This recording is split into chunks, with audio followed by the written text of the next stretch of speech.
Welcome back. Welcome back to Living in Mexico. I'm Ana Maria Salazar. Thank you so much for joining us in such a this weekend at a time where this was an incredible week in Mexico.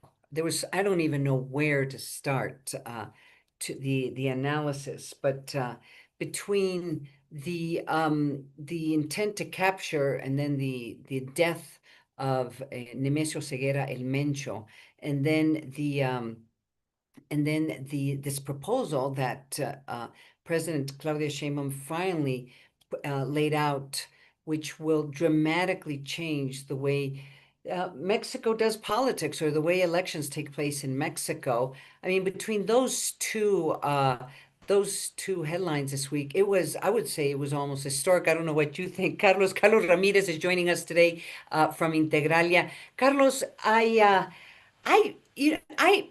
I don't know where to start. Let me just get a reaction from you in terms of what happened literally a week ago, where the army was trying to capture Nemesio Ceguera, one of the most, if not the most violent criminal in the world.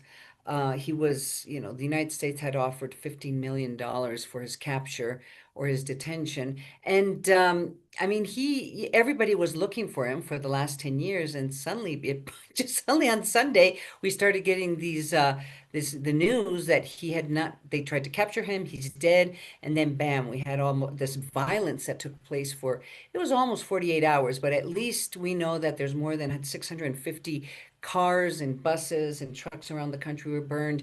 We're still trying to figure out the number of people who were killed, both public officials, civilians, police, army, National Guard, and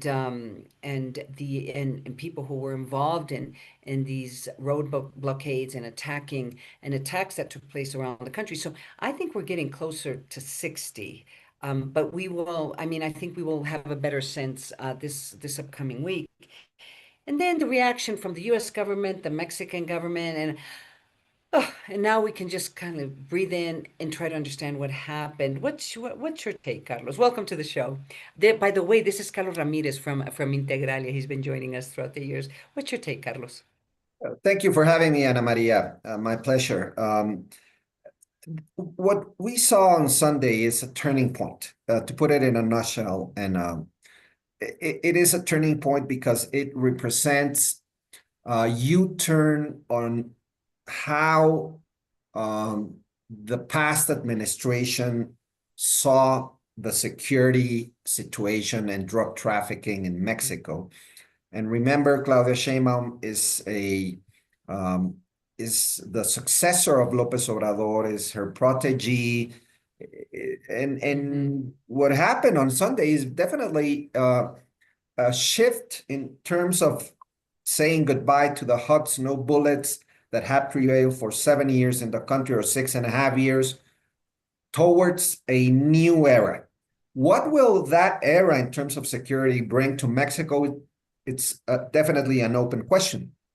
But killing the most prominent drug trafficker in the country, the most violent one, as you said, the biggest drug trafficking organization, will have enormous consequences for the country. We still don't know how that will work out, right? In terms of, in experiences of the past 20 years, when you kill one of these guys, usually it leads to more violence, unfortunately. And the reason is very clear. Within the cartel, the organization, within people start fighting for the leadership, and that eventually leads to a fragmentation of the drug cartel. Moreover, the other organizations that in the past 10 years have been really hit by this cartel of Jalisco Nueva Generación will definitely try to recover part of what they lost during this time. So we are at a very uncertain time. We don't know what's going to happen, but it's going to depend a lot, Ana Maria, and with this I close my comment. It's going to depend a lot on what the authorities do in the sense of having learned of the past experiences, I hope Hmm. that the authorities will be very, very paying a lot of attention that it doesn't happen again. We just Hmm. have the recent experience of Sinaloa. We had the experience of the past in the Calderon and the Peña administration. Hopefully, we have learned something about it, and violence will not grow in the coming months in the country. It's hard to imagine that not happening, because I was trying to play out how this death of the leader of this cartel, which had, they were involved, and I don't think people realize how many businesses they were involved, both legal and illegal businesses. I mean, last Friday, in fact, last weekend, I had a guest on my show who had been a victim of one of these timeshare scams in which the Jalisco Nueva Generación businesses were involved. I mean, he was actually a victim of this cartel, and of course, OFAC, the United States Treasury had issued a list and sanctions against these businesses, but these businesses were linked to Cartel Jalisco Nueva Generación. That's just one example, and that was exactly when last weekend we had Agree. Yeah. this guest, this victim, who was U.S. He was a Mexican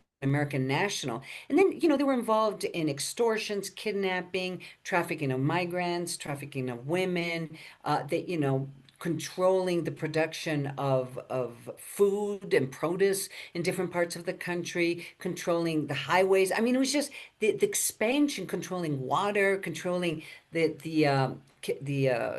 huachicol, which is they steal petroleum or gas and then they sell it cheaper. I mean, they were everywhere. And this particular organization. And now this man is dead, and everybody is kind of almost crossing their fingers, thinking that, there's not going to be infighting. Because this is, by the way, the other interesting part of this is not a family business. Because there's no one in Mencho's family who's going to be able to take over the business because his son was prosecuted in the United States. So I don't know. It's just I hope that the Mexican government and the U.S. government would, helped by the U.S. government, they can figure out ways of being very strategic and trying to going after those pockets or those parts of the organization that are going to be exercising this extreme violence. But we are a month away from the World Cup, one of the World Cup games, the playoffs that are supposed to take place, in fact, in Guadalajara. And everybody is kind of asking the questions. I mean, beyond the best intentions Yeah. of the state of Jalisco, the best intentions even of the federal government and of FIFA, there is still a sense that are they going to be able to keep the violence at bay sufficiently so it doesn't affect the fans? So anyway, I'm I'm I'm not sad. I think it had to happen. Yeah. It's just that I think we're all worried. Now, that was the first big news this week. But then, you have this other part of this other big headlines that were taking place this week, which has to do with this very dramatic, expansive um, electoral reform that is going to be backed by President Claudia Sheinbaum. And, we almost forgot that reform was kind of floating in the air and that she had, insisted that there had to be a major change in the way elections take place in Mexico, even though her party, herself, candidates of Morena have done extremely well under this new system. Not the new system, under uh, the current election system in Mexico, and now likely change it. So I'm just laying this out for you because we're going to go to commercial break. And when we come back, Carlos, I would like to get your detailed analysis, not only what this this reform is all about, but how could it potentially affect Mexico's democracy? So joining us today is Carlos Ramirez. You know him well. He's from Integralia. He's been joining us throughout the years, and I always appreciate when he joins us during here on Living in Mexico this weekend. especially this weekend since so much is going on. We're going to go to commercial break. I'm Ana Maria Salazar, and you're listening and watching Living in Mexico. Don't go away. I'll be right back.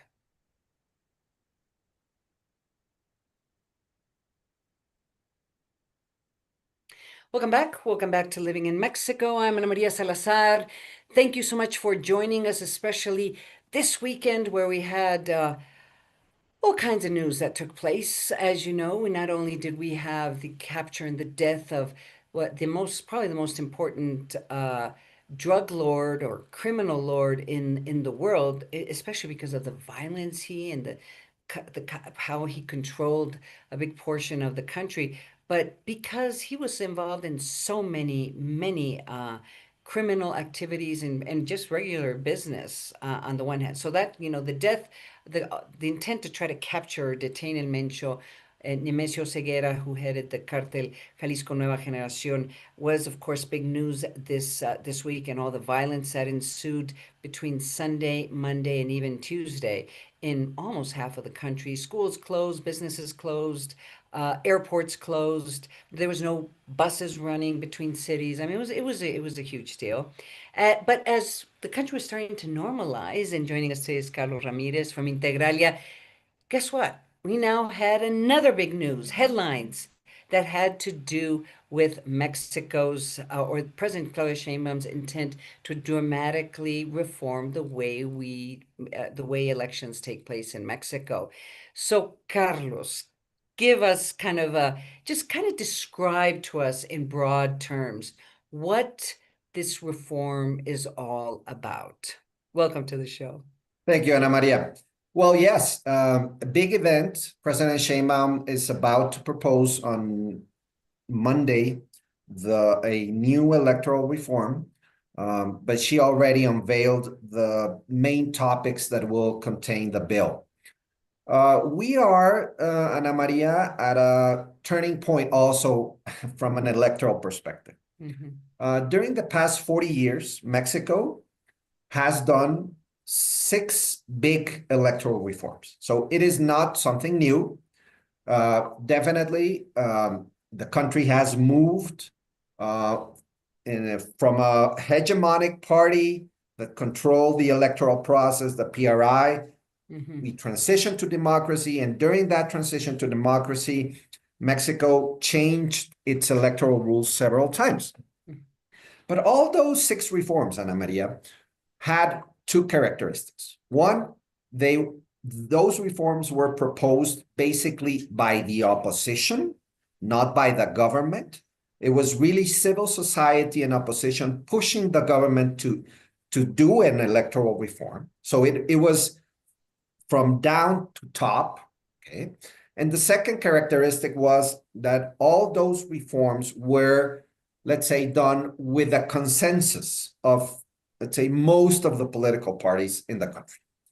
This reform is entirely different. It's a reform that comes from the top, and it's being imposed to the, let's say, to the country without any sort of consensus with the opposition and civil society.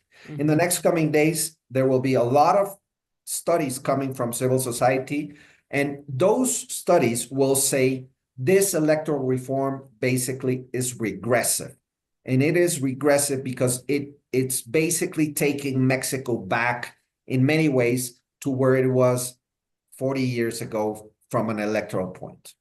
Those are strong words, Carlos. 40 years ago? I mean, are we talking about the PRI, the only, literally the only party in what was considered 40 years ago an authoritarian regime, in which there was I mean, there was really no intent to democratize, and even though there was pressures from different parts of the world, including the United States, and that Mexico had to be a democratic nation. 40 years ago, it was if you were opposition to the PRI, you suffered consequences, right? Yeah, yeah. I mean, probably. I mean, it's a different context. Definitely, it's not the 70s, but in many ways, it is a setback, Ana Maria. Why? 3 reasons, very, very shortly. One, There is the proposal to change the way we elect deputies and senators. So currently there's a formula to allocate votes and seats. The president is proposing a change on that allocation process, on that formula, that basically will lead to an advantage of the majoritarian party. Okay? So first topic, which is a change on the formula to electing our representatives, is basically will lead or would lead, if this is approved, to a benefit to the majoritarian party. Second, there is a reduction in the financing coming from the government towards political parties. In Mexico is very important since we transitioned to democracy. This has been a very significant issue. And basically what the government is saying, we are going to reduce the amount of money that goes to parties.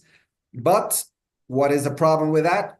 Who benefits? The majoritarian party, because the majoritarian party is in power and has different means to gain other resources, to put it bluntly. And that would obviously weaken the opposition. And third, and very, very worrying, there is an intent to diminish, reduce, minimize, weaken the National Electoral Institute through less money, through the elimination of, let's say, issues or rules that the National Electoral Institute has had for a long time on how to count votes.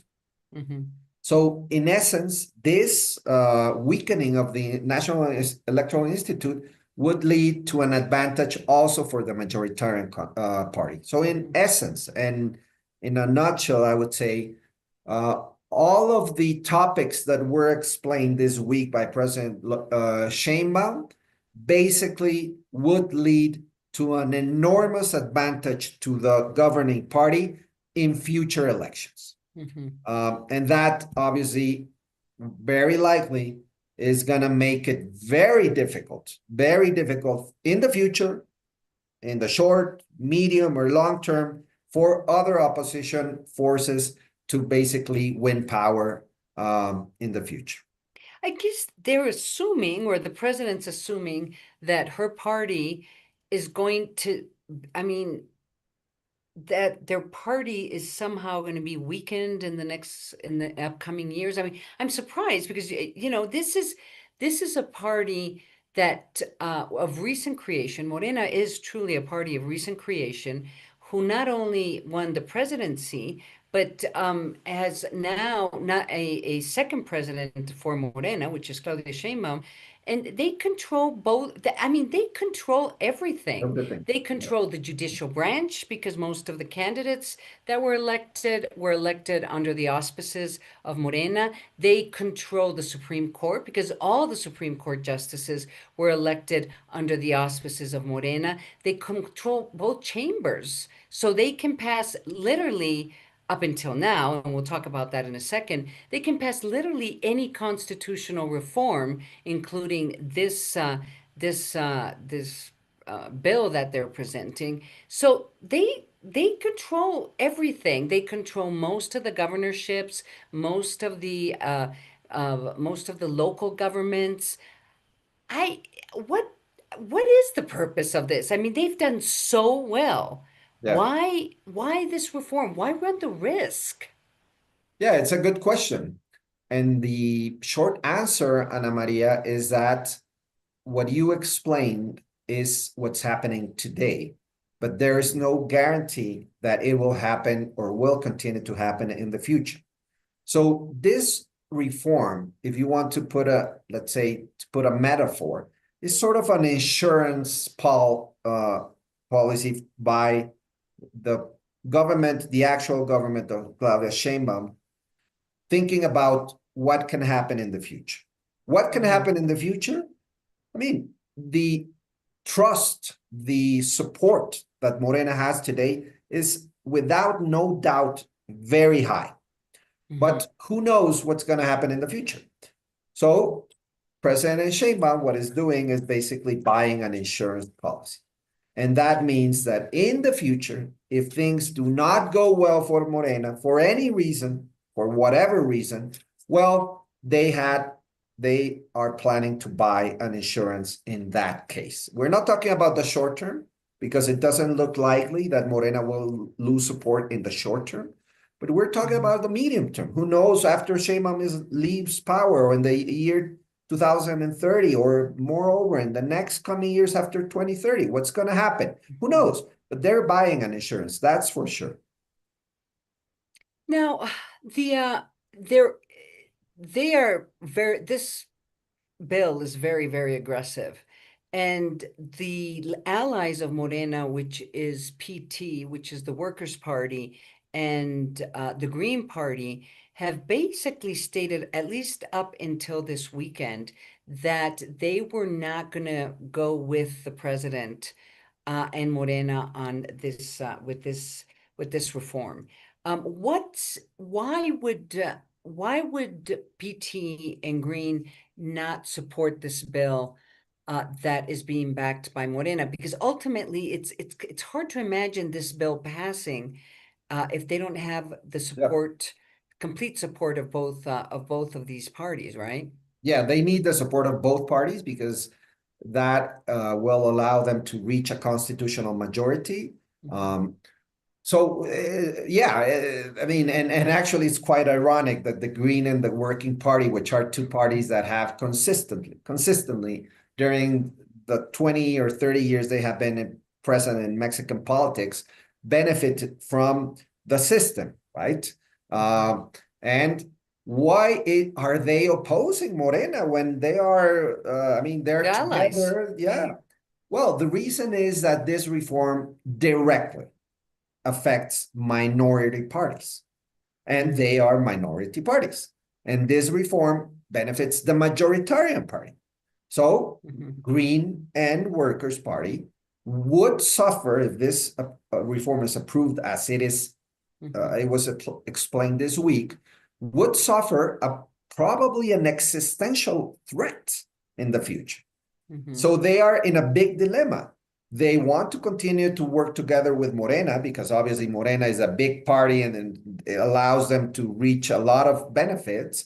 But at the same time, this reform would put them in an existential threat. So that is the reason. And it affects them through less financing, less money. It affects them through less proportional representation deputies. It affects them through the change that the government is planning to do also in the Chamber of Deputies. So it is certainly something that it would not benefit these two parties.